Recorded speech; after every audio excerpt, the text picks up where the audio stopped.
à vous depuis l'usine Colmy Open à Saint-Barthélemy d'Anjou et vous dire de la fierté d'être là, dans cette usine aux côtés des dirigeants et de ses salariés. Nous avons un combat contre le virus à mener, des soignants qui sont au front chaque jour et je pense à eux et nous sommes à leur côté. Et évidemment des soignants qui sont à protéger, à équiper et un défi que nous connaissons depuis le début, sur lequel le Premier ministre, le ministre de la Santé, plusieurs membres du gouvernement sont revenus ces derniers jours, qui est celui des équipements, des matières premières, de notre capacité donc à les aider. Ce sont d'abord les masques chirurgicaux ou dits FFP2, donc ces masques de protection pour les soignants. Nous le savons, les difficultés que nous avons rencontrées sont liées à la très forte augmentation de la consommation que nous avons de ces masques. Nous sommes passés de 4 millions par semaine à 40 millions par semaine pour les soignants, à peu près. Et cela a mis une forte tension avec un stock existant. Le Premier ministre et les ministres y sont revenus il y a quelques jours, en début de crise, qui était de 140 millions de masques disponibles. Et avec au fond une certitude qui avait présidé au choix passé, qui était que ces masques, on pouvait les importer très facilement, qu'ils étaient produits en très grande quantité à l'autre bout du monde, souvent en Chine, parfois ailleurs, et qu'il n'y avait pas lieu de stocker massivement des milliards et des milliards de masques. Le monde a changé depuis quelques semaines, a créé une tension inédite sur les marchés mondiaux et des difficultés profondes. Le gouvernement a édicté une doctrine pour ne jamais être en rupture et pouvoir toujours équiper les soignants qui sont les plus exposés au virus. Les déstockages se font chaque semaine et nous continuons d'être vigilants. Mais pour faire face à la crise, à ces 40 millions de masques dont nous avons besoin par semaine, au moins, plusieurs décisions ont été prises. D'abord, celle d'importer massivement et vite. Plus d'1 milliard de masques venant de Chine et les commandes sont en train d'arriver, avec des commandes supplémentaires qui sont d'ores et déjà passées.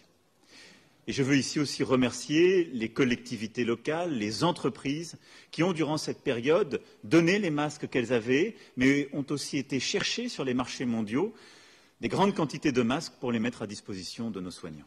Mais il nous faut aussi, et à mes yeux aujourd'hui, avant toute chose, produire davantage en France, sur notre sol.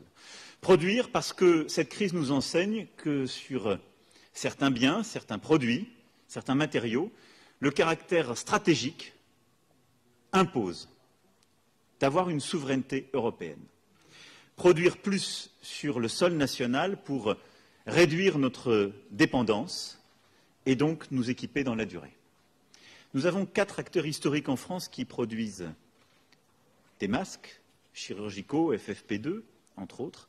Colmy Open, ici, près d'Angers, est le plus important et représente plus des 3/4 de la production française.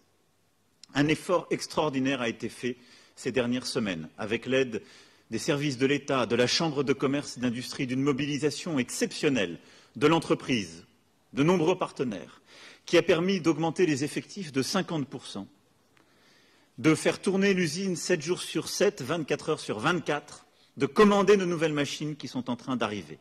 La production en quelques semaines ici a d'ores et déjà doublé. Et nous allons aller plus loin tous ensemble. Avant la crise, nous produisions en France 3,3 millions de masques par semaine. Fin avril, nous serons à plus de 10 millions. Nous aurons plus que triplé en quelques semaines. Et nous continuerons cet effort pour continuer la multiplication de nos capacités de production et je veux que d'ici la fin de l'année, nous ayons obtenu justement cette indépendance pleine et entière. En parallèle, de nouveaux acteurs, Forestia, Chargeurs, Michelin, Intermarché, plusieurs autres, se mobilisent aussi pour produire des masques dans la période et nous aurons ainsi la capacité à produire en France d'ici fin avril environ 15 millions de masques par semaine. C'est donc un travail de reconquête d'une production nationale, d'une avancée, qui n'est possible aussi que parce que nous avons gardé l'expertise. Et je veux féliciter cette entreprise qui a su maintenir cette compétence en France contre vents et marées, qui a réussi à maintenir aussi une filière et achète à 100% des produits européens, aux 3/4 des produits français, et dont les machines même sont françaises.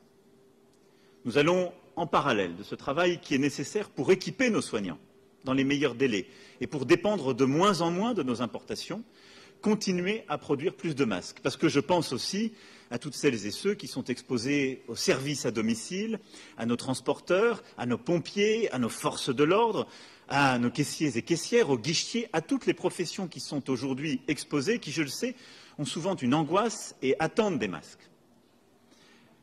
Il est aujourd'hui impossible de leur promettre ces masques FFP2 ou chirurgicaux. Ils sont réservés aux soignants. Et nous devons avant tout sécuriser notre capacité à leur donner. À mesure que nous monterons, j'espère que nous pourrons l'élargir. Mais nous avons d'autres catégories de masques différents qui sont homologués. 85 prototypes ont été validés durant les derniers jours. Et nous sommes en train de monter aussi notre capacité de production nationale pour fournir progressivement des masques à toutes ces professions. D'ici 3 à 4 semaines, nous aurons la capacité de produire 1 million de masques jour sur ces différentes catégories. Le gouvernement reviendra là aussi sur les différentes catégories d'emploi. C'est indispensable. Les masques, c'est une bataille essentielle. Le gouvernement a fait toute la transparence, est mobilisé depuis le premier jour et nous continuons d'avancer. Nous avons ensuite un autre sujet critique, les respirateurs. Vous le savez, nous en avons besoin avec des services d'urgence, de réanimation qui sont de plus en plus mobilisés, avec tant de nos concitoyens qui sont en détresse respiratoire aiguë et qui ont besoin de ces respirateurs. Là aussi, nous avons évidemment passé de nombreuses commandes, nous importons. Nous avons la chance d'avoir plusieurs producteurs européens et en particulier un grand producteur français qui est Air Liquide, que je veux remercier pour sa mobilisation depuis le premier jour. Air Liquide fournit ses respirateurs de différentes catégories depuis son usine d'Antony. J'ai une pensée toute particulière pour les citoyens de cette ville, je le sais, endeuillés ces derniers jours. Une initiative a été montée durant ces derniers jours. Et autour d'Air Liquide, un consortium industriel français vient de se constituer qui réunit Air Liquide, Schneider Electric, Valeo et PSA. Ce consortium va permettre de produire d'ici mi-mai 10 000 respirateurs. Des respirateurs lourds comme des respirateurs plus légers. Les respirateurs lourds qui sont particulièrement attendus feront l'objet de premières livraisons dans les prochains jours, environ 250 dans les 8 prochains jours. Puis ce consortium montera en volume et en production pour pouvoir fournir 10 000 respirateurs français d'ici mi-mai. Enfin, ce sont les produits dont nous avons besoin. Le gel hydroalcoolique, qui fait partie aujourd'hui de notre quotidien, depuis que les gestes barrières se sont justement mis en place. Nous avons décuplé notre production, passant de 40 000 litres jour à 500 000 litres jour. Je veux remercier là aussi l'ensemble de nos industriels, de nos fabricants, mais aussi des pharmaciens, des établissements de santé à qui nous avons donné la possibilité de produire, qui se sont mobilisés d'une manière exceptionnelle durant cette période pour produire et apporter ces gels. Nous avons aussi besoin de médicaments et de matériel. Je ne rentrerai pas ici dans le détail, le ministre de la Santé l'a fait, de pousse-seringues, de curares, parfois aussi de principes actifs. Il y a nombreux matériels médicaux, de tests évidemment, qui sont aujourd'hui soumis à une très forte tension sur le marché mondial, compte tenu de la crise que vivent tous les pays. Sur ces médicaments, notre stratégie est simple. Nous sommes en train de passer massivement, et nous le faisons depuis plusieurs semaines, nous passons massivement des commandes. Tout ce qui est produit ou peut être produit en France l'est, et nous montons là aussi en volume. Tout ce qui est en européen est aussi poussé en volume pour sécuriser les apports. Afin de financer tout ça, le gouvernement apporte une contribution et une dotation spécifique à Santé publique France de 4 milliards d'euros, qui permettra de passer ces commandes en médicaments, respirateurs et masques. C'est évidemment une contribution exceptionnelle qui montre la mobilisation aussi de l'État et de ses financements derrière cela. Vous l'avez compris, pour mener ce combat contre le virus, dans un contexte où toutes les certitudes sont balayées, tout est revu, et la tension sur le marché mondial extrême, nous avons bien sûr eu une stratégie de commande d'importation, mais notre priorité aujourd'hui est de produire davantage en France et de produire davantage en Europe. Partout où nous avons des sites de production français, de monter en volume, d'embaucher, de pousser davantage nos capacités et de créer aussi de nouvelles capacités de production. Je veux ici remercier nos dirigeants d'entreprise, nos entrepreneurs de France, les salariés, les ouvriers de nos grands groupes, de nos ETI, de nos PME, qui sont mobilisés dans cette bataille, qui sont cette deuxième ligne dont j'ai parlé la semaine dernière. La première ligne est celle des soignants. La deuxième, ce sont ces femmes et ces hommes qui permettent au pays de continuer à tourner et qui permettent de l'équiper. Je veux les remercier, et nous les avons applaudis tout à l'heure, parce qu'ils sont là au travail, avec courage. Ils sont là alors que, parfois, leurs familles vivent dans l'angoisse. Ils sont là alors que leurs enfants sont parfois, je le sais, à la maison et qu'il faut trouver une bonne organisation et qu'ils sont accompagnés par leurs entreprises. C'est un engagement exceptionnel que nous soutenons. Le jour d'après ne ressemblera pas au jour d'avant. Nous devons rebâtir notre souveraineté nationale et européenne. Nous avons commencé avant crise, et vous m'avez souvent entendu vous en parler. Nous avons passé des réformes qui permettent à notre pays d'être plus compétitif. Mais il nous faut retrouver la force morale et la volonté pour produire davantage en France et retrouver cette indépendance. C'est ce que nous commençons de faire avec force courage sur les produits de première nécessité pour cette crise. C'est ce que nous continuerons à faire le jour d'après. Souveraineté. Souveraineté et solidarité. Car cela ne serait pas possible sans l'engagement de femmes et d'hommes qui ne comptent pas leurs heures et qui, avec courage, sont là pour faire avancer le pays. Je les en remercie très profondément. Je vous remercie. C'est cette France unie à laquelle je crois. C'est cette France unie dont nous avons aujourd'hui ici le visage, mais qui, partout en France, se déploie avec force et qui nous permettra de gagner contre cet ennemi invisible, car il n'est pas invincible. Merci à toutes et tous. Vive la République et vive la France. Merci à vous, mesdames, messieurs. Monsieur le Président, première question peut-être sur ces hommes, ces femmes auxquels vous rendez hommage, qui sont peut-être considérés dans la deuxième ligne, qui maintiennent l'activité économique du pays. Vous avez promis une prime qui leur seront décernées. Oui. Est-ce que vous prévoyez de l'étendre et Alors, vous prévoyez de revoir son montant? Pour être clair, la prime, ce sont les entrepreneurs, les entreprises qui les versent. L'État, le gouvernement peut l'accompagner en décidant de supprimer les cotisations et impôts qui, normalement, accompagnent ces dispositifs. Le gouvernement aura l'occasion d'annoncer, à l'issue du Conseil des ministres de demain, les modalités, en effet, de la prime exceptionnelle que je souhaite voir verser aux salariés. Nous accompagnons, en effet, l'ensemble du tissu économique. Et alors que nous sommes en fin de mois, il est important de revenir sur chacun de ces leviers. Nous avons décidé des reports exceptionnels de charges, aussi de loyers et d'échéances qui étaient extrêmement importantes et angoissantes.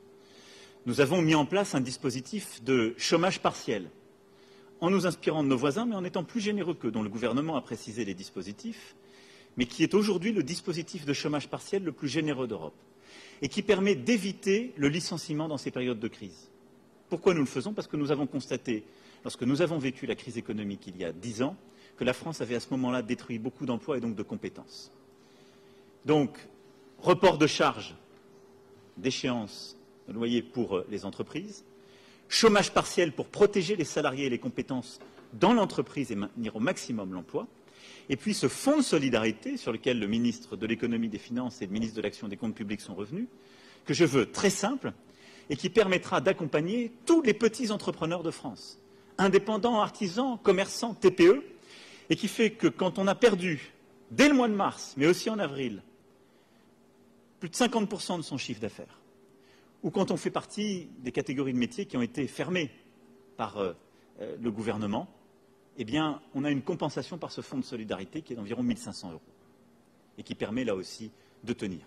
Et puis, il y aura cette prime exceptionnelle J'ai demandé au gouvernement de travailler à justement l'accompagnement de tous les fonctionnaires qui sont mobilisés et donc de pouvoir mieux valoriser les heures travaillées, en particulier en les payant comme les heures supplémentaires et un dispositif justement de prime. Et je souhaite que nous puissions aussi accompagner le secteur privé. C'est chaque entreprise qui décide de la prime qu'il veut verser, mais que nous puissions répliquer ce que nous avions fait l'année dernière avec une prime exceptionnelle. Les modalités en seront décrites par le gouvernement demain. Vous avez dit à l'instant avoir une pensée pour toutes les professions qui sont au contact et qui attendent des masques, mais en fait tous les Français sont en contact du virus. Si demain il y avait suffisamment de masques pour tout le monde, est-ce qu'on changerait de doctrine? Alors, il est trop tôt pour le dire. D'abord, quand on est dans une stratégie de réduction des contacts physiques avec les contraintes que nous avons mises au pays, le souhait est que justement on ne soit pas placé dans cette situation-là. Mais il nous faudra préparer l'après et il nous faut aussi pouvoir répondre à la fois à cette demande de protection, parfois qui répond à l'angoisse, mais qui peut répondre aussi à des choix très cohérents. Il est aujourd'hui trop tôt pour décliner une doctrine, mais je ne veux pas subir. Et donc, ma priorité, c'est de produire des masques pour les soignants et pour toutes les personnes qui sont exposées, parce que quand je dis les soignants, on a aussi, et c'est ce que nous avons déployé, les personnes qui sont dans les EHPAD, les personnes qui sont souffrantes, les personnes qui sont dans le médico-social ou dans le social, à qui il y a eu des livraisons exceptionnelles, mais en plus petite quantité de masques. Mais le gouvernement a fait livrer dans les EHPAD, auprès des associations qui accompagnent justement les personnes les plus démunies et les plus isolées, certains de ces masques, mais en plus petite quantité. Donc là, nous devons être en situation que jamais les personnels soignants qui sont au contact ne manquent de masques. Donc nous sommes en train de corriger la situation qui fait qu'on avait une contrainte qui était liée au stock trop faible par rapport à la rapidité de la propagation du virus, de cet afflux de personnes malades et des tensions sur le marché mondial. Donc ma priorité, c'est ça, c'est la stratégie que le gouvernement vous a décrite et c'est ce que je viens de vous annoncer en termes de capacité à produire. Quand nous aurons touché les commandes, parce que moi je ne crois qu'aux importations qui sont arrivées sur le sol français, donc quand nous aurons touché les commandes, quand nous aurons monté notre capacité à produire, donc d'ici à quelques jours, quelques semaines, nous pourrons alors avoir une planification de ce qu'on peut donner, c'est-à-dire comment on élargit justement les masques qui sont donnés, chirurgicaux et FFP2, au personnel soignant plus largement, et peut-être, progressivement aussi, plus largement au personnel médico-social, du monde social. Nous aurons à ce moment-là un choix à faire, qui est de savoir si on peut, sur cette catégorie de masques, dans la phase de crise, élargir à d'autres professions. Notre conviction, c'est qu'aujourd'hui, ce sont plutôt des masques qui ne se relèvent pas des masques chirurgicaux ou FFP2, mais qui sont ces masques d'autres catégories sur lesquelles nous travaillons, où des homologations ont d'ores et déjà été données et les capacités sont lancées, dont les propriétés sont un peu différentes, mais qui correspondent aux besoins, qui puissent être donnés à toutes ces professions. Et donc, je vous l'ai dit, d'ici à 3-4 semaines, nous devrons avoir une capacité de production d'environ 1 million de masques jour. À ce moment-là, nous allons affiner une doctrine dans les prochains jours de déploiement justement de ces masques pour prioriser les catégories qui sont les plus exposées. Je parlais de nos forces de l'ordre, je parlais des sapeurs-pompiers, je parlais aussi tout à l'heure, des salariés le disait très justement, des transporteurs. Et progressivement, on l'élargira parce que à la fois il y a un besoin et il y a une demande sociale qui est là. Je la constate comme vous. Et donc, plus on voudra que le pays sorte d'une situation de crise aiguë, plus on devra accompagner cette sortie de crise aiguë d'une capacité à équiper. Vous avez fustigé les choix passés. Est-ce que vous vous exonérez de la responsabilité de la faiblesse des stocks français? Non, sur ce sujet, mon tempérament n'est jamais de m'exonérer de quoi que ce soit. Mais j'ai un principe simple. Quand on mène une bataille, on doit être unis pour la gagner. Et je pense que toutes celles et ceux qui cherchent déjà à faire des procès, alors que nous n'avons pas gagné la guerre, sont irresponsables. Le temps viendra de la responsabilité. Ce temps viendra. Et il est légitime et démocratique. Et à ce moment-là, la transparence complète devra être faite. Mais j'appelle d'abord à la dignité et à l'esprit de responsabilité celles et ceux qui construisent des certitudes avec les connaissances d'aujourd'hui quand ça n'était pas celles d'hier. Vous savez, je pourrais retrouver les paroles de toutes celles et ceux qui vous expliquent les grandes difficultés, qui, quelques jours avant ma première allocution du 12 mars, expliquaient qu'il serait indigne de reporter les élections municipales, tout ça est une mise en scène du gouvernement, il va trop loin. Donc, tout le monde a appris et nous apprenons tous avec beaucoup d'humilité, parce que cette pandémie est inédite. Donc il faut avoir de l'humilité, tous, ceux qui agissent, c'est ce que je demande au gouvernement, ce que je m'applique à moi-même, ceux qui commentent. Donc l'humilité est de mise et ne revoyons pas les semaines passées à l'aune des connaissances d'aujourd'hui, elles ont quasiment changé chaque jour. Et vous le savez bien, vous qui informez, et on apprend chaque jour de cette crise partout dans le monde. Ensuite, c'est un principe de méthode. Quand on mène un combat, on doit tous être unis. Donc moi, je crois à l'unité et j'appelle l'ensemble des Françaises et des Français à cette unité. Elle est indispensable pour gagner cette bataille. Ensuite viendra le temps des responsabilités. Et on regardera tous et toutes ce qu'on pouvait mieux faire, ce qu'on aurait pu mieux faire. Et on devra le faire là aussi avec un principe de justice à l'égard de tous les choix passés, quels que soient d'ailleurs les responsables politiques. Parce qu'on ne peut pas demander à des gens d'avoir pris des décisions il y a 5 ou 10 ans qui ne pouvaient pas anticiper ce qu'on vient de vivre. Donc il faut aussi avoir, je dirais, un esprit de justice à l'égard de tous et toutes. Quand on vit quelque chose qui est inédit, on ne peut pas demander aux gens de l'avoir prévu il y a 10 ans. Donc j'essaie d'appliquer aux autres ce que je m'applique à moi-même. Mais le temps, en tout cas, n'est pas aujourd'hui à assigner les responsabilités.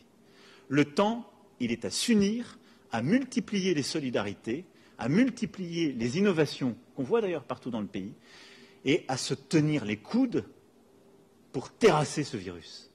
C'est ça ce que j'attends de nous. Ensuite, on verra. Merci à vous. Courage. Et merci à toutes et tous de nous avoir accueillis et d'être au combat. Merci. Non,